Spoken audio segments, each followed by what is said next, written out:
Hello all, welcome to another episode of Footbollocks Podcast. Today we are going to go over last week's fixtures, this weekend's fixtures. We're going to do some predictions, previews, and yeah, it's going to be hopefully a nice short episode compared to usual. But saying that, we've tried doing that before and it's been over an Saying hour, that, so yeah. who knows? Matt, I believe you want to talk about the Newcastle Manchester City game because it's the only game you watched. Yeah, sure. Start with that one. Um, so, in terms of predictions, you went for a draw on this one. Um, you went 1-1. I went for a City win, so I Fuck. got the point. But it was a pretty well. It kind of wasn't. It wasn't a tight game. It was a bit smash and grab from Newcastle in terms of their goals. City Yeah, were on top, and Newcastle they had a kind of good period early on where they were dangerous on the counter, but City very quickly stamped it out. To be fair, and regained dominance. Obviously, took them right till the end to get the win, but they were good value for it. I think in the end. yeah. I think you're quite right in terms of Newcastle just didn't have a hold on the game at all. City just kept breaking through their lines, just at will basically. And to be honest, if they'd have been a little bit sharper, it could have been 3-0 even in the first half. Or Yeah, I mean, City shouldn't have taken that long to get the goals they did. They were pretty wasteful and missed a load of chances. And Newcastle's goals were kind of they were good counter attacks, I suppose, but it was sloppy on City's part as well. yeah, a little bit. They And it, defended it those wasn't goals you'd situations better. expect them to score necessarily. They were quite well taken.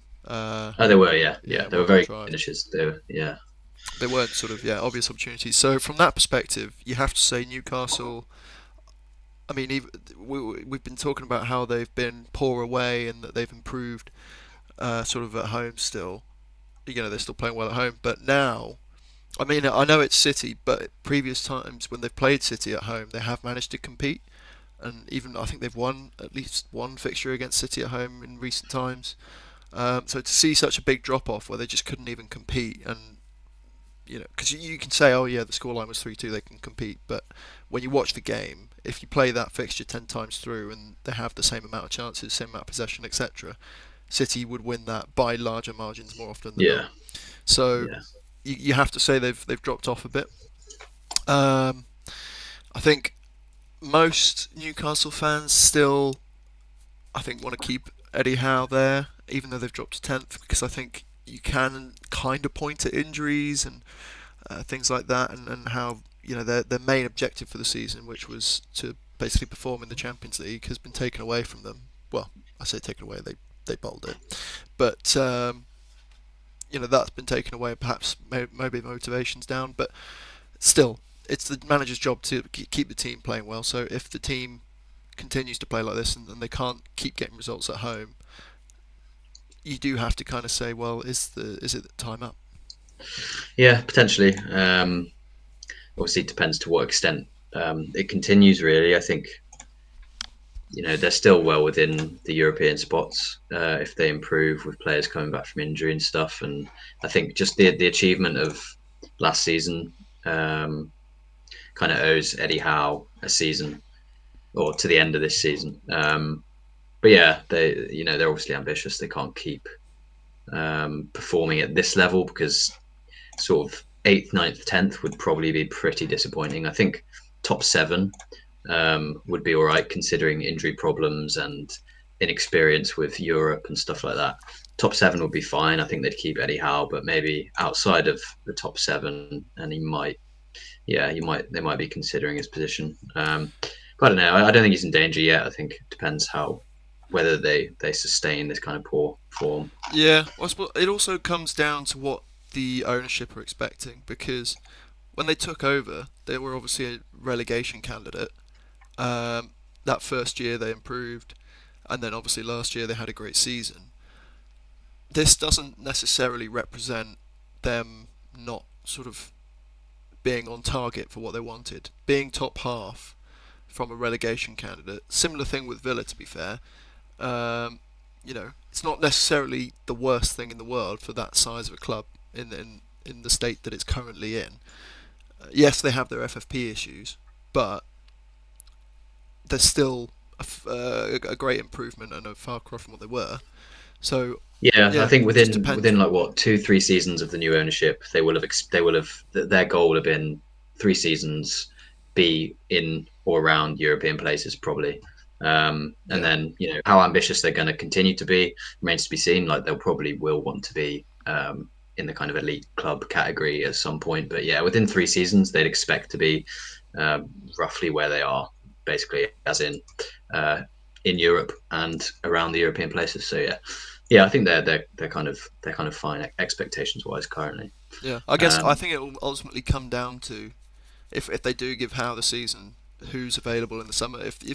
If you can have a conversation with Mourinho, or you can have a conversation with, say, an Alonso, and they're willing to take an offer, then you can start to look at, well, should we get rid of Eddie Howe? Because then you know you can move on to something better. But if it's just a case of, all right, let's just sack him and see what we can get, I don't know if that's the right option. yeah, definitely, it's very much about opportunity with managerial appointments because there's not as many good managers floating about as there are good players, and they're pretty well run as well. They're not just going to sack Eddie Howe without kind of plan in mind. So Yeah. yeah, Let's talk about City a should we little talk bit. about City? Yeah, well, Kevin De the big thing is Bruyne's new yeah, hair. insane, It does. insane. His hair does look great. Yeah, I agree. His hair is insane.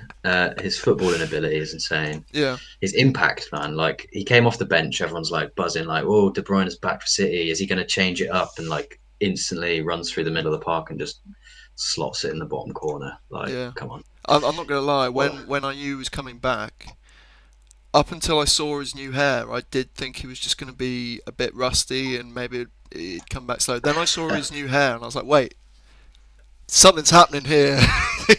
He's a different guy. Old Yeah, he's Kevin De moved on Bruyne to a new wouldn't do phase, this. hasn't he? Yeah, Yeah. and then comes on the pitch and does what he does. Like, just because when a player's not been playing for a while, they're not that sharp. They don't have necessarily the instincts to just take the tiniest of opportunities. But the way he just almost like he knew exactly where that ball was going to go, straight through his legs, Yeah. straight into the bottom corner, without even Yeah. having to think about it. It was just like that kind Yeah, of he was just on ability is it. just, He was just yeah. so on it. I don't know. It was crazy. Perhaps there Um, was like a little plan there from Guardiola. He was like, "Oh, you've got a little bit of a niggle. You probably could play in like 3 weeks, but should we just leave it like 4 months and you can come back as like the best player in the world?"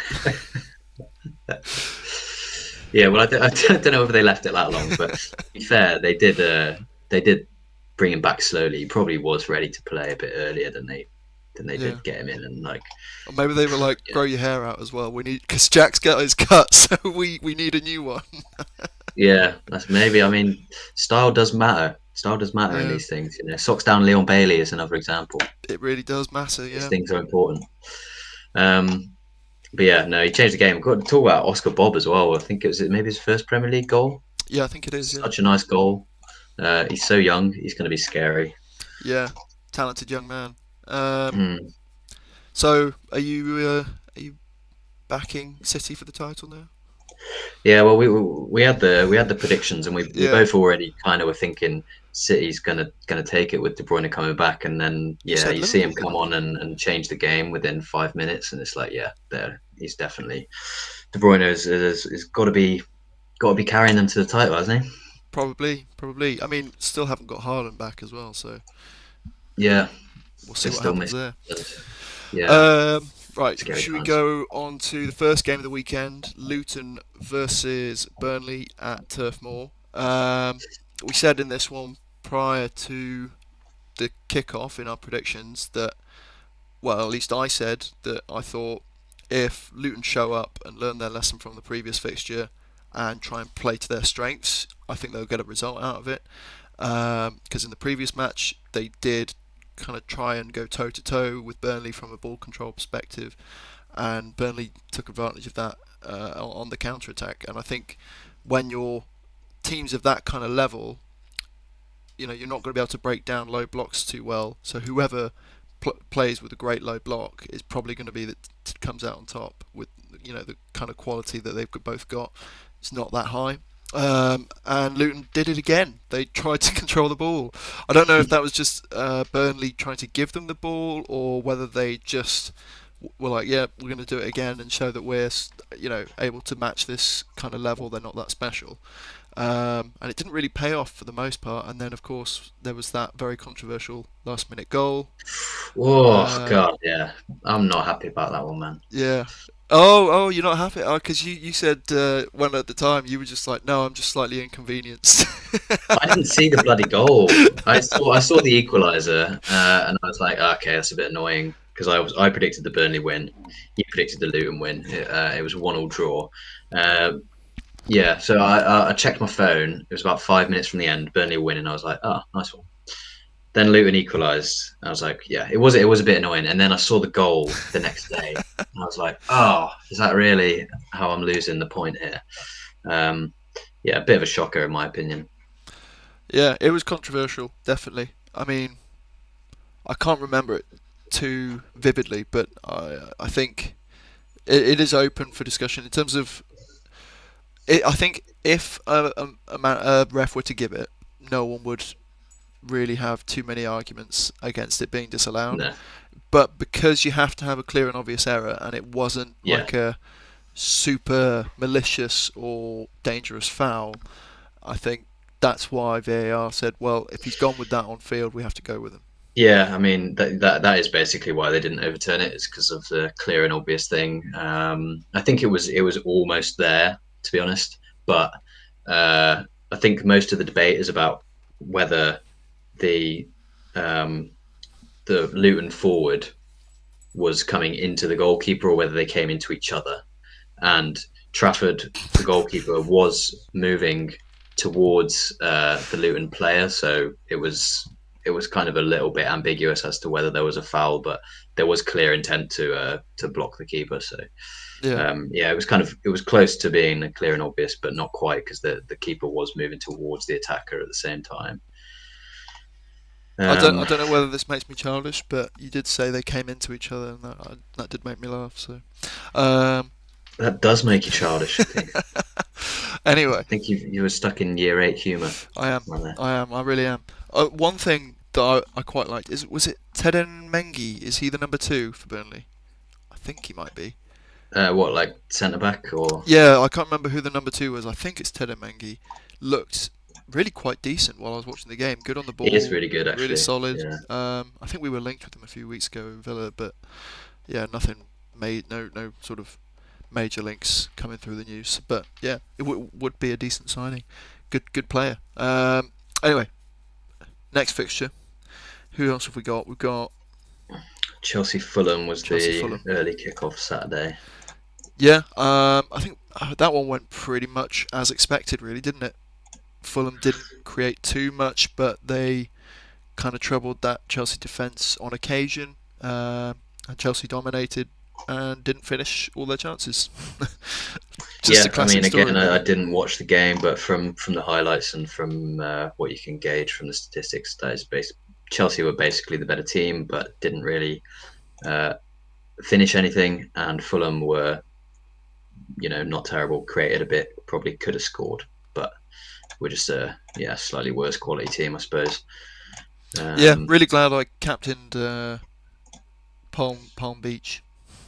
mm, Lewis, is it? Yeah, I meant to change. I captained Watkins, but I didn't change it. I meant to change it. I don't know if I would have gone Palmer though, but yeah, Palmer's always a good shout because he's on set pieces, And and he he's always he's gets obviously bonus points because he's the only one in the team who actually seems to create anything. yeah, that's the thing. Yeah, he's really threatening and he's on set pieces and stuff. So Yeah, um, not much more to say about that, really, is there? I mean, what were yeah, our predictions? I Sunday. What went a was happening draw, I think. Sunday? Did you go for a Yeah, you Chelsea went for win? a draw. You Yeah, went 2-2. I went 3-1 I'm Chelsea. having a bad week this week, so Slightly, yeah. slightly. What did we? So Sunday was Villa Everton. Yeah. Well, what can we say about this? It Yeah, did get a bit messy at times. I think we do still need to work on this defence. Perhaps it is partly just down to Pau Torres being out and Konza not being in the centre backs and playing at right back. But there were a couple of times where we really didn't look that comfortable playing out the back, and they were applying a really good press, and we just didn't quite have the players in the right positions to play out of it. and we got caught a couple of times. Um, but yeah, luckily that didn't really convert into major goal scoring opportunities. Um, Carlos again did show that he can be a little bit erratic. He ran out the line, leaving space behind for Calvert-Lewin to just waltz in behind. Luckily, he's not on form, and we've got one of the best goalkeepers in the world, so we managed to survive that. And yeah, we did generally have pretty good build-up play. There were plenty of times we got the ball in behind to Watkins, Diaby, Bailey, and we looked threatening. We just could never quite get that opportunity to essentially slide the ball past the goalkeeper, apart from Moreno's goal, where yeah, it was a bit controversial, 4 minute delay. When, to be honest, once you got the first screenshot, I was like, oh, that is offside. Yeah, the controversy is that it took so long, not the actual decision. Um, Yeah, yeah, I mean, I don't think there was anything wrong with our approach this game. Really, it was just another case of not quite getting it together in the final third. Really, I suppose. yeah. I think Unai talked about we need to sort of step up our game in these fixtures where we are dominating, but we're not quite breaking down these defences. It's kind of the main point of our game we need to work on, other than that defensive line right now, because the amount of games where it has just been our inability to break down a low block that's prevented us from getting the 3 points has been probably at least three or four so far. Yeah, Games this season easily. Yeah, where we've either, well, actually, I'd say, yeah, probably 2 or 3 games at least that we've drawn where we could have won had we been a little bit better at creating in those tight spaces and playing a bit more intricacy through the lines. So, yeah, overall, not a bad game. A tough physical Everton side to play. The final sort of, I suppose you can call it, people have referred to it as the English Old Firm derby. Um, and I suppose in a way it kind of is. In that very last fixture, there was always going to be extra motivation to win it at Goodison Park. So fair enough, a draw. I'll take it. yeah. I think it's not a bad result really. Like I saw a lot of people going mad online about how it's like another bad result, and they're going to catch up to us, and they're going to jeopardize our season and stuff. And obviously, it's frustrating because I think we played well enough to win the game, probably. Yeah, Um, I'd say so. and we didn't, and it has happened a few times. But at the end of the day, Everton, if they didn't have the 10 point deduction, they'd be 12th or 11th in the league. Uh, Going to Goodison Park is always hard. Sean Dyche teams always put up a good fight. I think a draw away at Goodison against what would be a mid-table team is kind of fine, to be honest. I think as long as we continue our home form and stuff, these kind of results are okay for top four anyway. Yeah, good clean sheet as well. It's not often we get Yeah, them, so you've got to rate that. And yeah, I don't know. What more can you say? I mean, could have had a penalty. To be honest, could have had an Everton red card for Tarkovsky. Yeah, Um, there were some controversial moments. I do have to say, I think it was around the 70 odd minute where Tielemans and Tarkovsky and Coleman, they were all getting really aggravated, and I was at that point more concerned about the potential of a red card than I was who's going to win the game. And then I quickly reminded myself, oh wait, it's the 3 points that really matters, so I don't care. So yeah, can't manage to calm myself down in that respect. But yeah, all in all, not a bad result, not a great result. So let's move on to Manchester Pretty United versus much. Tottenham. I think this one kind of just showed the kind of struggles that Tottenham are going to have with players missing, having that slight lack of quality to finish games off. Really. Yeah, I mean they were kind of the better team. I think Man United were okay. I think they played better. Man United played better than they did against us potentially. Uh, I'd say they were more threatening against us, but it's just the fact that Rashford turned up in this game and they scored yeah, those Rashford had a good game. slightly Yeah, more difficult opportunities that kind of made them seem like they were back a little bit. Whereas really, I think they got more outplayed than they did when we played them. probably. I mean, There's yeah, a lot more like we know movement when that we played them. Tottenham can keep possession, and Tottenham play at high intensity and always make things difficult in that sense.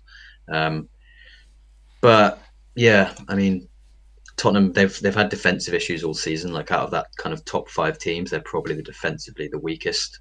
Um, and they looked pretty vulnerable in this game, even though they kept a lot of the ball. And then going forward, they were a little bit wasteful, I suppose. I mean, Timo Werner had some Timo Werner moments. Yeah, Um, I think yeah, we kind of expected that he would come in, he would be a hard-working player, he would be great at running in behind and providing attacking support, but he's not going to be the guy to run in behind one-on-one and score the goals, which he kind of no, proved. yeah. So, yeah, Uh, unlucky Timo. he had an all right debut, I think, because he got an assist for the goal, and you could see that regardless of his finishing ability, that he's got a kind of a role in the team that suits his game. So uh, it was a good performance from Tottenham, but I think they just are a little bit frail at the back, really, and they're not very clinical when Son's not there. Although Um, Bentancur's goal was pretty damn good. It was quite Pretty sloppy nice. from the United defence to just let him waltz in like that from a simple pass across the box. It wasn't like they played an amazing cross or anything, and United just let him No, it's virtually way too easy. jog through their defence and finish Yeah. at that near post. So, yeah, work needs to be done on both sides, but I think in terms of the result, it's best for pretty much all the other teams around them. Yeah, more. I mean, I would have preferred a Man United win. I think just because they're a bit of a way behind, and I'm scared of Tottenham overtaking us. But a draw is fine. A draw is fine. Yeah, better than a Tottenham win certainly. Absolutely. So Um, points after those results. so I got the Chelsea result and the City result, and you got nothing from those five. So it's currently 66-74 to Oh you. shit! You're finally catching up. I've made a bit of ground in the half of this week, half this game week. I've made a little bit of ground. Yeah, I'm gonna have to do some work to catch up.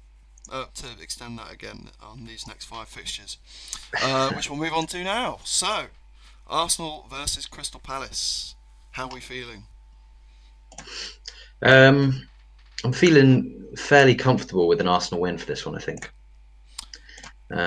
Palace are in quite poor form. Arsenal have not been at their best by any means either, but Arsenal obviously the better team, obviously the favourite at home. I think, with Palace's form, I just don't see them causing Arsenal too many problems. Arsenal probably, if they don't get the result, it will probably be because they're wasteful and it ends up being like 0-0. Um, I think Palace's form is a bit of a misconception, to be honest. I mean, their last five games, they've got 5 points, right? So they've got a win, two draws, two losses. The two losses have come against Chelsea and Liverpool, and then they've got a draw against City and a draw against Brighton. So they're not in as bad yeah, form as people think. I'd say you're probably looking at an Arsenal win, of course. Most people are going to think that.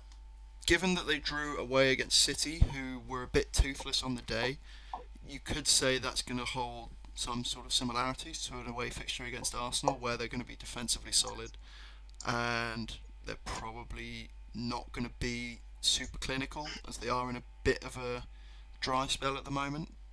But I think ultimately, with the defensive qualities of Arsenal, you kind of have to expect that they're not going to score as many as Arsenal, even if that is just like a 1-0 or a 2-0. I think that's what's on the cards for me is 1 or 2-0 Arsenal. It would make sense. Although Elise has been in great form as of recent, he's a great talent. Could he produce something? I mean, yeah, I'm all right with giving Palace a goal here. So I'm going to go for an Arsenal 2-1 win. I think okay. it's pretty boring, but I mean sometimes you got to get the No, points, sounds good. especially when you're chasing me down. Yeah, I'm gonna go. I think I'll go 2-0 Arsenal. Clean sheet. Maybe I'm tempted by the 1-0. Honestly, I can see it being quite a cagey game. I think Palace will be defensive, and Arsenal with their form, I don't know whether they'll just be really meticulous, not give anything away defensively, and just kind of hope they can bag that one goal. But I think, I don't know, being at home and with the quality they've got, I'll give them two. I think I'll stick with two. Yeah, I mean, Palace are playing a centre back in midfield at the moment, so chances are they're not going to be the most creative and they're not going to be super, super solid. So even though they Yeah, have they've got a had couple of the decent results, I don't know if that, FA Cup in the week as well. yeah, I don't know if that's going to actually lead to anything tangible on the pitch. So, next one, Brentford Nottingham Forest. Now, this one is fun. This one's definitely got some big moments in it. Whether they're going to be red cards, injuries, or goals, I don't know. It's got goals, definitely. I already know. I'm already going 3-2. This is kind of like a relegation scrap, to be honest. A little bit. There will be that nerviness about it because yeah, they're both teams that if they don't kind of pick up a little bit from what they're currently doing, they'll be down there. They'll be in trouble. They won't want to be. Mm. Um, Brentford have got Tony back for this fixture, right? Tony's back, yeah, and they've just signed Reguilon as well on loan, which is Yeah. a good signing. Um, these teams played in midweek in the FA Cup, so they're both going to be fatigued. Neither have had the kind of break that other teams have had because of the replay. So I think they'll just be tired legs. It will be scrappy. It could mean this, like you say, it could mean poor quality, no goals, sloppy, horrible game, or it could mean poor quality, sloppy, loads of goals. Kind of game. Well, Forest have scored a lot of goals in the last couple of games. They've been They have Chris Wood is really, banging them in. really Tony's coming back making, for Brentford. yeah, really making the most of this new manager bounce, Bounce. bounce. So it's not impossible. I mean, really isn't impossible. And Brentford have got players coming back as well. It's going to be interesting. I think you might be right in the high scoring. You know, like two teams that have reason to be confident despite having a lot to lose. Um, Yeah. yeah, I think they're both going to be going for it. It's just who's going to win. Oh, what a tough fixture to call. Yeah, I don't really know why I went for the Brentford win. Actually, I knew it was going to be 3-2. There's not really much reasoning behind it. Probably Tony coming back and them being at home. Like that's probably what swayed me towards Brentford. But Forest could quite easily win it 3-2 as well. Could be. I mean, it's going to be very even. I think. Oh, see, now I either have to back Brentford and not gain a point on you, or back Forest and potentially gain 1 to 3 points on you. Or back a draw. Or back a Ooh, draw. Desmond. Oh, right, okay. Let me look at Brentford's last couple of results. The deep dive begins Uh, here. well, they haven't changed manager and they've been in shite form, even at home. Yeah, Do you their know form what? is Yeah, horrible. 3-2 Forest. 3-2 Oof. Forest. Come on, Yeah, let's do it. I mean that's a good. I mean honestly, like I just looked at Brentford's like last few games and it's horrible. Uh, yeah, I don't know. I think maybe the Ivan Tony bounce. They don't need a new manager bounce. They've got an Ivan Tony bounce Hopefully. or Hopefully. Well, bounce. actually, maybe not. I don't know. I don't know if I want Brentford to have a bounce. I suppose they'll be away at our place next. So, Yeah, I'm who not really cares? worried. I mean, Tony coming back for them does make them so much more threatening, and our previous games against them have always been tough. But with our home form, I'm not worried about playing them at home. To be fair, I think if we did have to still play them away, I would be like, no, I don't want Brentford to be playing well at all because Yeah. that would be a horrible game. But Yeah. It always is, isn't it? yeah, Alright. So, now another horrible, horrible fixture. It's weird because this feels like a relegation scrap. But somehow one of them isn't in the relegation zone. yeah, Sheffield United, West Ham. Um, yeah, it's going to be interesting. Obviously, I think actually it's not obvious whether West Ham are going to try and control the ball in this game because they're certainly capable of doing so. But you just never know with Moyes. Like you just never know. yeah. I don't know. He might tell them, all right, guys, we want to look for about 15% possession in this game. You never really Yeah, know because yeah, Sheffield United. I don't back them to break down a West Ham defence. I'm not going to lie, but they've had games on the road this year, West Ham, where they have kind of collapsed. So they did just lose to Bristol City away from home. Big loss against Liverpool away from home in the cup. Big loss against Fulham away from home. Although other than those fixtures, they have been in decent form. So it's a hard one to Yeah, call. it is a really hard one. It does it. The fact that you don't really know how West Ham are going to set up makes it a lot more difficult to kind of predict what's going to happen, really, because, like you say, they're definitely capable of keeping majority possession. I mean, they're never going to be 65, 70%, I wouldn't say, but they're certainly capable of more or less dominating the ball, keeping 55, 60 or something. I think But will they yeah, want to? I I don't think know. a low-scoring game is likely for this one. Paqueta's out, Kudus is out, and Aged, their ball-playing centre back, is out. So in terms of Hmm. being penetrative and creative, there's not a lot there other than perhaps Bowen. Maybe Ben Rama comes back in, but he has been subject to bids from Marseille. Yeah, did he get did he Tough. get sent off Did he? He might have been. in the FA Cup, which I think would Oh, would he mean that did. he's Yeah, straight red. unavailable Straight red. for. I think FA Cup games carry on to the league, don't they? Because it's domestic.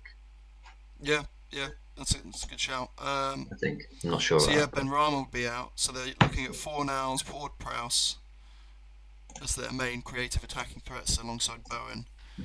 So yeah, it's not yeah, great. it really is potentially like a draw here. It's not a clear cut West Ham win at all.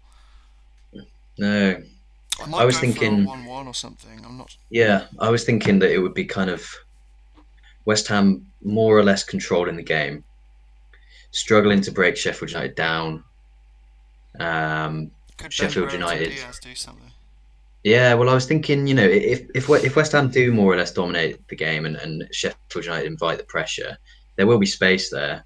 And I think like their last game, which you would say is kind of similar, they played City away, which is nothing like this, and then they played Luton at home, and it was they lost 3-2, but they had two xG to Luton's like 0.5 or something. They did actually look quite dangerous on the transition and winning the ball on the counter and stuff. Like they've got they've got it in them, I think, to cause West Ham problems and score a goal or two. My initial kind of thought was 2-1 West Ham, just because they've got more quality. Hmm. But with you listing off those West Ham injuries, it's kind of maybe a draw is more on the cards, or maybe even a Sheffield United smash and grab. Who knows? It's coming to my mind. I think I'm either on a 1-1 or a 2-1 Sheffield United, or maybe even a 1-0 Sheffield United. Hmm. I let me see how many games West Ham not scored in recently. One, two, three.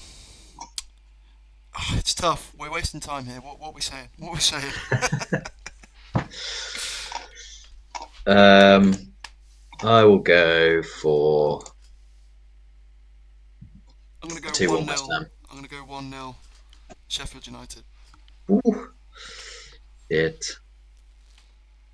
I'm going 2-1 West Ham, Ooh. but I'm not. I don't like it though. I don't like that prediction at all. Yeah, that's very much like a sort of trend kind of prediction, whereas mine's very much more sentimental, kind of Yeah, they're circumstantial. both kind of like I want to back Sheffield United in my heart. You've gone with the heart. I kind of maybe gone with the head a little bit. Maybe it probably will be 1-1. It'll be like slap bang in the predictions. Wait, what was it? Oh, you Um, can change a prediction if you move it by just one goal. nah, I'm kind of happy with it. Like I could definitely see it happening. I can see either of them happen. It's a hard one to call. So Bournemouth Liverpool is the other Sunday game. Yeah, Now, I think you have to go for a Liverpool win here. I think Bournemouth are great, but even when they've been great against good teams, they've not been able to win. So you look at the Spurs game, you look at the Villa game. They've just not quite been able to hack it against the big sides. yeah, pretty much. I mean, Liverpool are They played obviously well, playing well. yeah, but Liverpool just seem to be the best in the league right now for getting it over the line. In terms of injuries, Solanke's not probably not going to be available. Kelly's Is going he to not? be no. Kelly's What? doubtful. Kirkus is doubtful. Senesi's red carded. Uatara and Semenya are on international duty. But then What? Liverpool are without Salah. Alexander-Arnold, Endo, Tsimikas, Matip, Szoboszlai, Robertson. So lots of injuries on both sides. I think at the end of the day, this one is just going to come down to who can pull through on the day with so many players out. There's going to be a lot of disruption to those sides. I think you're probably looking at a 2-0 Liverpool win for me. Oh, well, I had a dream about this game. You did, so you have to back it. Um, I had a dream that Bournemouth won 4-2. I was actually feeling all right about the prediction before you told me that Solanke is potentially Well, out he's of the game. doubtful. He's Nessi's. doubtful. So, Oh God. oh, Well, I'm gonna have to go with it, but I feel terrible about it currently. mate, it could be a genius shout. Remember, if you get it right, that's 3 points. It's 3 points, and also I've got some kind of psychic powers. Yeah, potentially. Yeah, so I'm going for the 4-2 Bournemouth. We'll see how the hell Do they you score want four to goals without Solanke. do you But want to try and justify that in any way, other than the fact it was your dream?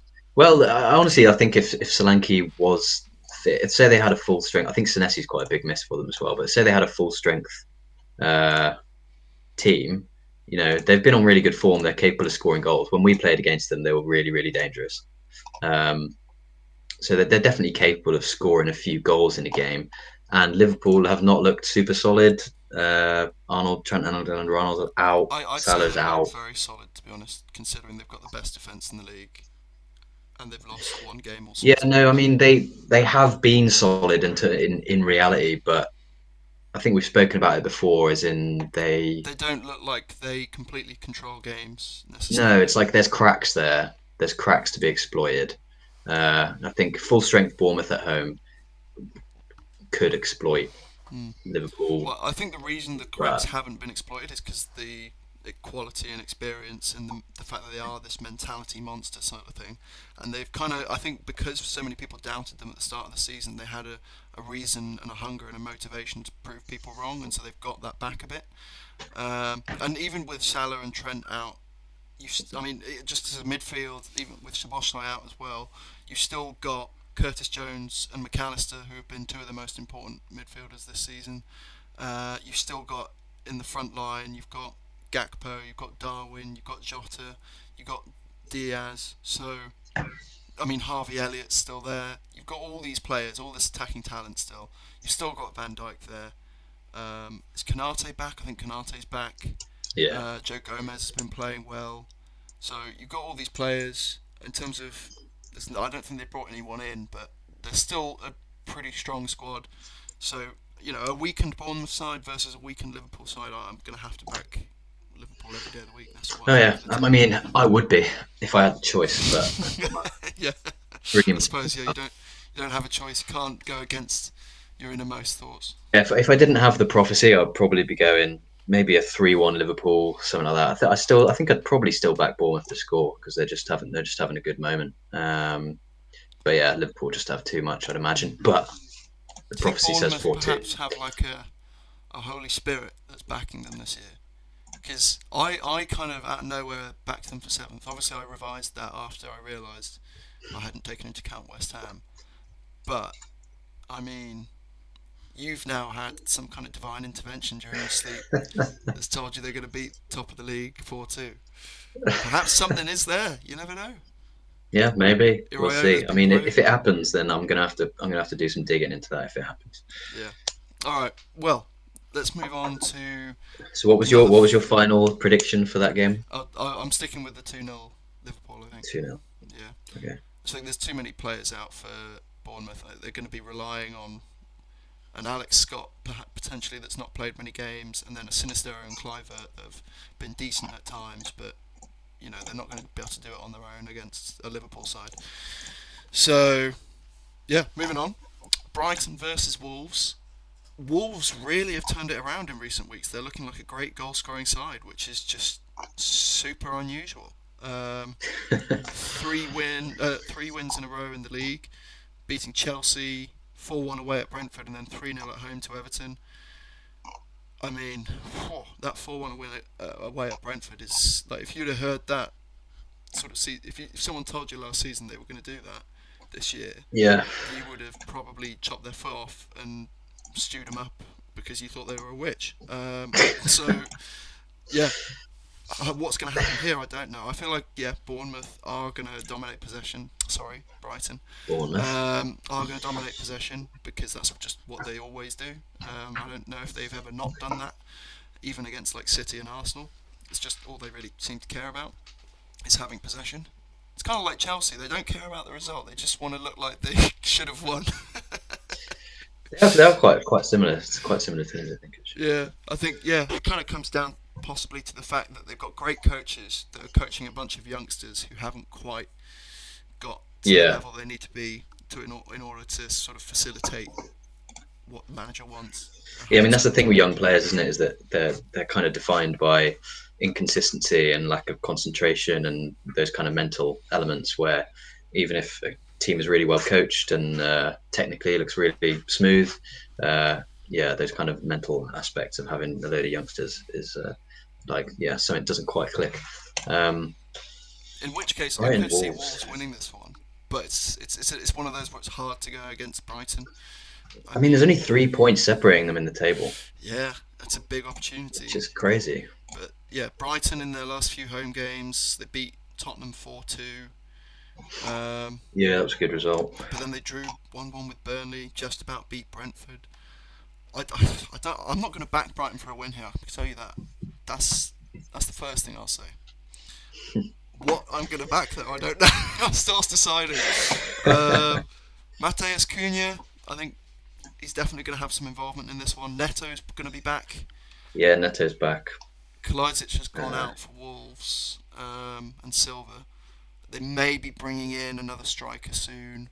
They've been linked to the likes of Brozier, I don't know how you pronounce it, and Sirigarasi. I can't remember if he was the guy I put forward for them. I think he was in our one-to-one, one-in, one-out, sorry, transfer video. But, I mean, if they get them in by the weekend, perhaps they could be looking at a strong lineup here. Well, I mean, they already are looking like they've got a strong lineup.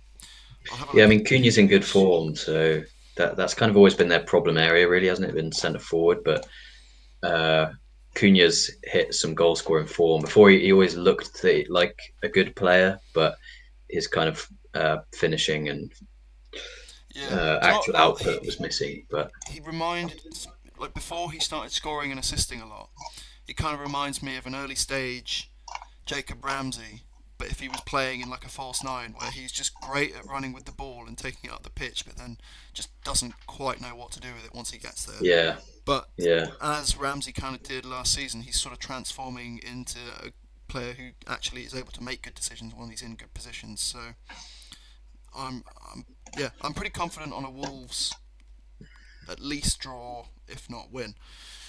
Huang is out, is the only thing. So you are relying on Cunha and Neto to create from an attacking perspective. Oh, yeah. Jesus, it's hard. It's really hard. I've I got don't two know. 1 Wolves in my head, but it could easily just be like a 1-1.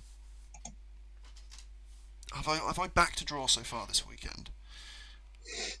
I don't think I have I? No, No, I haven't. well, you did the yeah in fixtures last weekend you did, but not so far Yeah, I think I backed too many draws last weekend, today. and it kind of fucked me. Yeah, Yeah. yeah. Went for the draws in the wrong places. So I'm convincing myself to go for a 1-1 or a 2-2. I'm doing it. Desmond, Brighton Wolves. There we go. I've convinced myself. What are you thinking? Okay. Well, I don't know. It's like I can't think while when you're going through your explanations. I'm listening to it and it's kind of convincing me, and I can't have any of my own thoughts while you're talking. So then you're like, "What do you think?" And I'm like, "Shit, I don't know what I think. Just know what you think." Yeah. I mean, Matoma and Adingra, March, and Ciso, Veltman, Igor, and Fatty are all out. Oh, yeah. I mean, that's tough. I mean, Brighton played in the FA Cup. Let's have a look at their lineup, I mean, they beat Stoke, which is hard to do at the Britannia sometimes. especially with Wesley up front. Bloody hell, yeah, I forgot about Wesley. Oh my god, he was up front.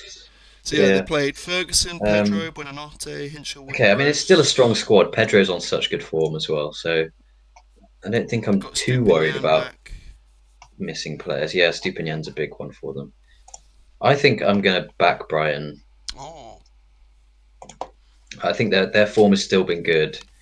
Wolves, they're both teams are in good form. Both good teams. I think Brighton have just got a bit more quality and are just a slightly better team. So I think when it's that tight, um, I think yeah, a draw is tempting. 1-1, 2-2 is tempting as well, to be honest. But I don't want to get the same as you. I think culturally, Roberto De Zerbi and Gary Neal represent polar opposites. I think one wakes up in the morning, cup of tea, couple sausages, and probably shouts at his kids, and the other walks outside, looks over a Italian lake with a tiny little espresso and like a nice robe on. And then shouts at his kids. No, no, he doesn't. He goes. He just walks into their rooms and critiques their like professional level art pieces, and just Yeah, goes, maybe he's kind of more mean to his kids, but in a more subtle way. yeah. Um, This was some random characterizations there. is that going to influence my prediction? Maybe. I think it is. Yeah, I've got to go with the intellectual. Got to go for a. I'm Who going to go said Gary 4-2 O'Neill's Brighton. not intellectual? I just said he was very British, working class man. Yeah, no. To be honest, he's a yeah. In all seriousness, let's not slander Gary O'Neill because he's doing a good job. Yeah. Although people just seem to not want him.